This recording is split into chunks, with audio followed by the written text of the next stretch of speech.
and welcome back to another episode of Federico Talks Watches. As I'm sure you would have guessed, it's another double special. We like to do two birds with one stone. Yeah. And I've got the wonderful TGV here. How you doing, man? I'm okay, thank you. How are you? Can't complain. Cool. Another day. Cool. So, before we get started, why don't we do the wristwatch check, right? Oh, yes. Now you got a gorgeous strap there, haven't you? I do, and I actually switched up my watch. People always say, Yeah. Federico, you're in the same clothes. Why are you switching watches? But, I mean, we watch guys, we switch our watches up. All the time. Yeah, twice, 3 times a day, right? Omega Speedmaster on a beautiful Collareb. Very nice. Collareb, thank you, and thank you, Tristano, for gifting this to me. It's gorgeous. It works so well together. It gives it that tool look, Yeah. which I like. 'Cause But, it's really but still being distressed. quite classy as well. Well, of course, it's Italian. Yeah. Very true. So what are you rocking? I'm still wearing, if you saw the other video, I'm still wearing the Breitling Navitime, just the classic Navitimer there. And it's on a Wrist Candy Watch Club one-piece, leather one-piece. Oh man, Yeah. gorgeous. Actually, I just thought they wouldn't have seen it in the other video because this is coming out tonight, Oh, and yours yeah, is coming out tomorrow. yeah. Cool. All right, cool. Anyway, guys, I've been getting a lot of comments, and I've been doing a lot of videos based on comments. Right. And something everybody wants me to answer, which is a slippery slope because there's no real answer to this, Okay.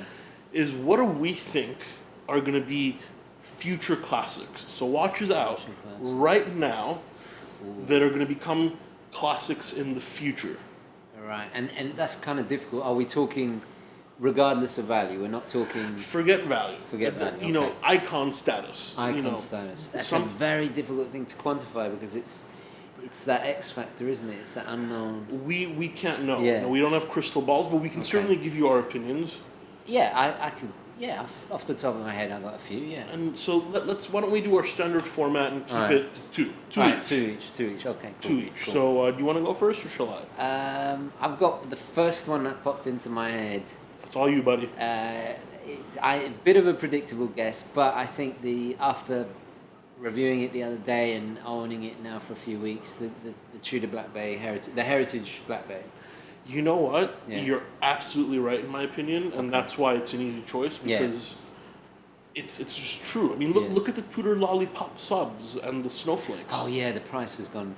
Yeah. $7,000, $8,000, $9,000, $10,000. I did a video not too long ago talking about affordable alternatives, and I made the mistake of an affordable alternative to the sub was the Snowflake, and I did not realize how They're more expensive. They're more expensive. I couldn't believe it. You can get a 16800, which is the least popular sub model. It's transitional, and that'll cost you $2,000 than $2,000 less than a standard Snowflake. Right. But do you think in the long term the prices of the Black Bays will ever get to that level? It depends how often they update the line or if they discontinue the line. Yeah. I can tell you the ETA version Yeah. is probably going to climb, Yeah. in my opinion. And that's because it's got a few differences. It's got the rose The crest rose, yeah. and that kind of circular text on the bottom. Yeah. Plus, it's a red bezel. It's Yeah. so cool. It's Yeah. it's a future. You nailed it. It's a future Okay. classic. Cool. And you own one, so Yeah. kudos. What is your first choice? Now, the first one I'm going to say is a little controversial. Not because it's not a future classic. I think everybody's going to agree with me that it is, but it's because it's a really new watch, and people are going to think it's a lot older than it is. And that is the A. Lange Lange 1. Oh. Now, when you think Lange 1, Federico, what do you mean future classic? Yeah. It's already a classic. You know, Lange only came back in like the mid-90s. Right. So the watch is Oh, it's younger quite than I recent. am. Oh, Yeah, really? It's Right. what, 20 years old maybe? I didn't know that. I thought it looks so classic. It looks older, doesn't Yeah, it? you'd think it's like a Patek Calatrava, which has been out forever. I think it's a beautiful choice. I think it's really classy. I didn't know it was that young. I really didn't. Well, and what makes me think is a future classic Yeah. is Lange is, people say the Holy Trinity. Yeah. They say Vacheron et Patek. Yeah. Where's Lange? But everybody puts Patek at number one. Yeah. Lange isn't the Holy Trinity, but Lange is one of the few brands that people automatically call the German Patek. Yeah, They say it's right. just as good as a Patek. Right. My opinion, it's better. I have to agree. You know, controversially. I have to agree. But yeah, it's their most iconic model. It's one of the most well-liked watch brands. Therefore, it's, Just out of interest, I've always wanted to know who coined this Holy Trinity phrase. you know, I don't know, but I think it's like a watch forum, It's just the early days of Time Zone. Right, like the names certain watches get just out of Exactly. Because honestly, if you were to ask me my Holy Trinity, yeah. you got 2 out of the 3 wrong. It Right. would be Patek Philippe, Breguet, and Right. Lange & Söhne. You know, I would skip AP. I like AP and Vacheron, but Yeah. they wouldn't be wholly anything. Yeah, with me it'll probably be Seiko, Rolex, and Lange. Well, why don't we take you out the back and shoot you? Okay. But, I mean, I think its iconic status is already set in stone. Yeah. Lange won. Yeah. Easy choice. Yeah, fantastic choice. Fantastic. Oh, it's my turn again now. Oh, okay. What about the watch you were talking to me about before? Oh, yeah. Okay, well, It's a good one. Yeah, it's the Juge Le Coultre Master Moon, is it? It's the Master Moon, yeah. Master Moon, yeah. I just think I didn't realize that it came out as recently it did. In the height of this big watch craze, 2011. 2011, Juge Le Coultre put out a 39mm with a moon phase, stainless steel. It's very atypical, isn't Yeah, it? it's such a classy move in a time where, you know, everyone was trying to go bigger. I mean, And moon phases, that was at like the low point of their popularity. right. Everybody right, wanted Lind Werdelin AP style watches. Yeah, and yet Juge Le Coultre had come out with such a classy piece. It just demonstrates that they don't really, they're not trying to be like everybody else. They're doing what in their heart, you know. And it's affordable because moon phases are usually part of like annual or perpetual calendars. Yes. But this is just a moon phase. Yes. Having said that, affordable.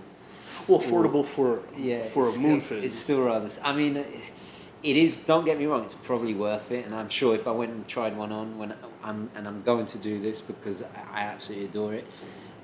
Possibly a new Grail, you know. Yeah, I like it. You know, I know you're looking for a moon phase. Yeah, it ticks a lot of boxes, and I like the fact that it's still, because that in itself is also a little bit unusual. It's a complication you like you said, you associate with really high end. Yeah, absolutely. Precious metals and yeah.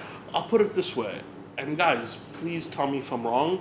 There's not that many non-ETA, because you've got the Valjoux 7751, which always has the moon phase, Right. like my Tourneau watch. Oh, really? Okay. But cool. there's not that many non-ETA moon phases for under $10,000. Right. And in fact, I know there's one or two, but this is the only one that comes to mind right now. I genuinely can't think. I mean, no, the Master Moon's the only one that comes to mind. That's it, right. I mean, I'm sure there's one or two more which I'm missing. Having said that, I really did like the Zin. We were talking about. I posted it in the page the other day. The Zin 903H4, I think. Yeah, that crazy Navitimer looking Yeah, thing. Navi, but with a moon phase. An odd complication to find in a.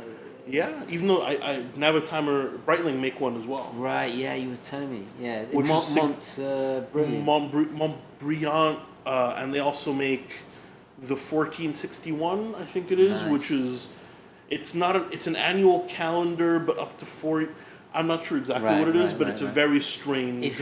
Would it be crazy to buy another Navi timer just for the moon phase? You can sell me that one. Yeah. We'll do a little keep it in the family. Yeah. Okay. Possibly. Yeah. So okay, I guess that leaves me. What Another little controversial one. Okay. Rolex Air King, the new one. Oh yeah. Now hear me out. Okay. Why do I think it's a future classic? Okay. In my opinion, anything Rolex makes, which is out of the ordinary, because Rolex don't change a lot, right?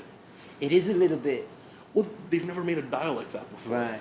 There's a little bit of green as well. The numerals are different. Yeah. And anytime Rolex makes something different, even if it's not popular, like the Milgauss, Right. Because the Milgauss is the least expensive Rolex you can get on the secondhand market, like modern-wise, or close to least expensive, because not a lot of people like it. Once it's discontinued, everybody's going to go crazy because it's a crazy thing Rolex have done, and Rolex don't tend to do. Yeah, they play it safe. You know, kind of like your GMT Master, your Pepsi. You know, when this came out, no big deal. You know, it wasn't even the most popular GMT Master. But the fact that it's a Pepsi bezel, blue and red, nowadays, everybody wants this. Yeah, because Rolex went crazy when they decided to make this. I got to agree with you, because when that new Air King came out, I got to be honest, I wasn't taken by it. It's only until I understood the history, a good friend of ours explained the history behind the Air King, that it made sense, and then I started to appreciate it, because it's a pilot's watch. It is, on a bracelet by Rolex. Yeah, I mean, which is it's so different, isn't it? It is, and I actually think it's going to sell pretty poorly, because it's like... So the Air Kings have always been a steal, haven't they? Well, they have, but because they were 34, and who wanted a 34 millimeter watch apart from this guy? You know, whereas I think it's going to sell poorly now, like the Milgauss, because everybody wants that classic. Did they do it in the 36? It's, I think it's 39? 39. I've got to look this up. Still good. 36. But nobody wants it because it's not the typical Rolex. And then when they discontinue it or they change it, everybody's going to want it because it's not the typical Rolex. Yeah. Very, very good point. Yeah. You know, so I think this is a sleeper watch. Is that the first time they've changed the colors on the logo like that? Because I can't remember them. You know what? I'm going to say yes, but I might get in trouble because I'm not a Rolex expert. If you know... Because I know there's some guys that live, breathe Rolex that'll correct me in 1,000 different ways. Yeah. Oh, yeah, we know about them, But yeah, anytime Rolex is anything crazy, it never does well in the beginning, and then it becomes really an icon. Really good choice, man. Really good choice. Yeah. Well, I think that's our duty for the day. Cool. Guys, thank you so much for sticking around for another episode of Federico Talks Watches. I just made an Instagram account. Oh, and that's at Federico Talks Watches. I'll leave the link below. Nice. Please leave this video a thumbs up if you found it useful. And of course, subscribe to my friend TGV at the Urban Gentry. Link below. And subscribe to me, or you're a heathen. I'll see you guys in the next episode of Federico Talks Watches. Thank you so much, and take care. Ciao.